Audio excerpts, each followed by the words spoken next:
Falando de fundamentos aí, então, por trás de discussões, queria trazer aqui a discussão da sua coluna para entender quais que são os fundamentos por trás, então, dessas ações que você já citou. Então, Novo contestando a suspensão do X, já que a gente estava falando aqui de Alexandre de Moraes, e agora OAB entrando aí no questionamento de aplicação da multa para quem está recorrendo ao VPN, para a VPN para acessar o X, Tio Rei. Como que você vê essas duas ações questionando a decisão de Alexandre de Moraes? Como sabem os advogados, juristas, etc., e as pessoas não são obrigadas a saber, mas a gente pode tentar explicar. Existem as chamadas ações de controle de constitucionalidade, isto é, ações a que se pode recorrer para que um determinado dispositivo legal, para que até um artigo da Constituição ou uma determinada ação do poder público seja considerada inconstitucional. Há instrumentos para isso. Então, por exemplo, o Congresso aprova alguma coisa inconstitucional. A ação direta de inconstitucionalidade se recorre ao Supremo dizendo, olha, isso que o Congresso aprovou é inconstitucional, ou então esse decreto do governo é inconstitucional. Isso, a ADI costuma ser feita ali a quente, né? Enquanto ou o decreto é baixado, ou a lei, ou a emenda é aprovada, ou a lei é aprovada. Então é inconstitucional. Existe a ação declaratória de constitucionalidade, que é uma outra coisa. É, existe a ação direta de inconstitucionalidade por omissão, com a qual o Congresso quer acabar, e existe a DPF, Arguição de Descumprimento de Preceito Fundamental, que tem ali, os contornos dela não são muito claros, mas a DPF costuma ser usada nas seguintes circunstâncias. É, o Congresso aprovou, sei lá, uma emendas num determinado momento. Não se percebeu a sua inconstitucionalidade na hora ou não se declarou a sua inconstitucionalidade na hora, aquilo foi parar no ordenamento jurídico e, num dado momento, alguém diz: opa, pera, isso está em descompasso com a Constituição. Ainda que a emenda tenha sido aprovada, ainda que seja na Constituição, está em descompasso com a Constituição. Hum? Nem é um debate de agora, é uma coisa que já está ali. Por exemplo, a DPF, com a qual o PSOL recorreu a uma DPF contra as emendas impositivas. E liminar foi concedida pelo Dino, dizendo, de fato, não há transparência necessária, etc. Cabe uma DPF quando restou na lei uma... Veio a Constituição e tinha uma lei que é anterior. Não, tem um monte de lei que é anterior à Constituição. Veio a Constituição, elas continuaram. Né? A Constituição não é todas as leis. Né? Ela regulamenta o ordenamento do Estado. Agora, as outras leis continuam, os outros códigos continuam. Aí você diz, opa, peraí, depois da Constituição, tal procedimento se tornou inconstitucional. Também a DPF. Hum? Portanto, raramente a DPF é usada. Raramente. A DPF não é assim, vamos usar a DPF. Não, raramente usada. Quando você recorre a uma DPF, todas as ações de constitucionalidade têm de ser, uma vez admitida para julgamento, ela tem de ser julgada pelos 11 ministros. Todas as ações de constitucionalidade. A ADI, a ADO, a DC, a DPF, todas. Assim como tem que ser julgado por todos os ministros os atos que dizem respeito a presidentes de poderes e tal. Né? E algumas outras circunstâncias, cassação de mandato. Muito bem. Não existe, preste atenção, não existe a DPF contra ato de ministro do Supremo. Nunca aconteceu. Pior, quando esse ato do ministro Supremo é endossado por um colegiado, como foi o caso, pela primeira turma. É uma aberração entrar com uma DPF contra uma decisão de ministro do Supremo, e especialmente quando tem o endosso de um colegiado, porque se fosse assim, Natália, então você, por intermédio da DPF, você acabaria com todas as decisões monocráticas, hum, inclusive as temporárias, as liminares, e não haveria decisão de turma. Por quê?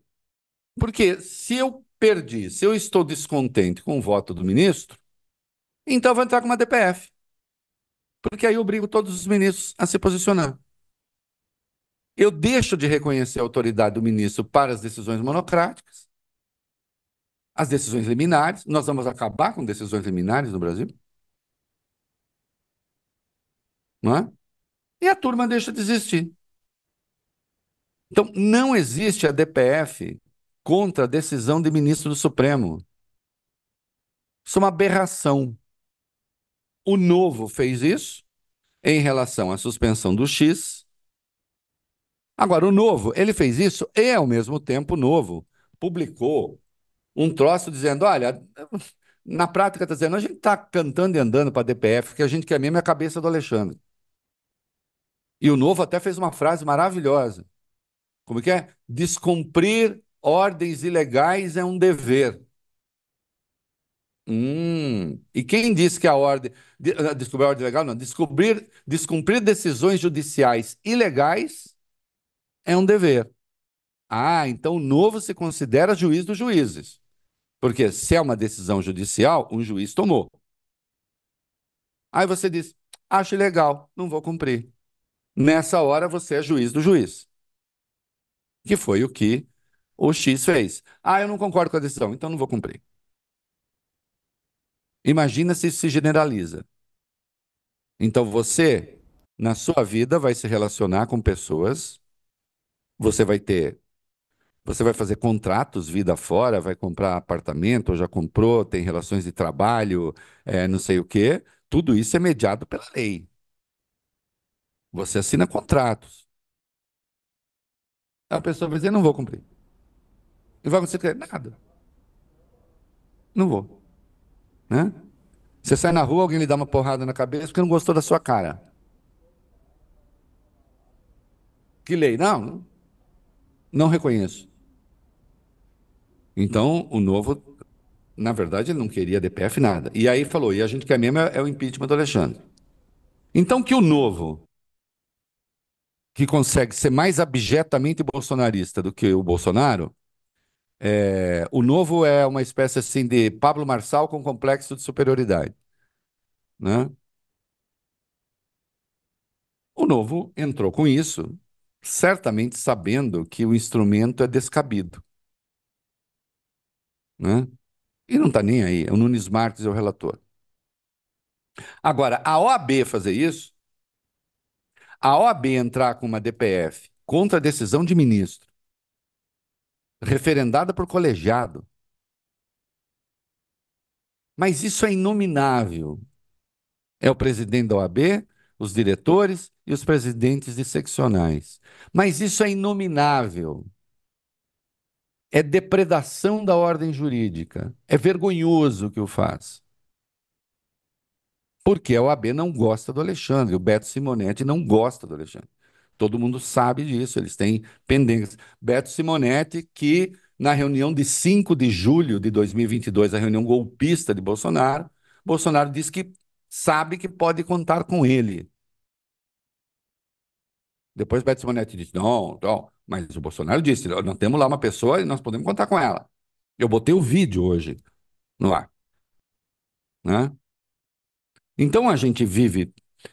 Veja só, a gente vive um período em que um ministro é demonizado por decisões que tomou que nada tem de ilegais, zero de ilegalidade.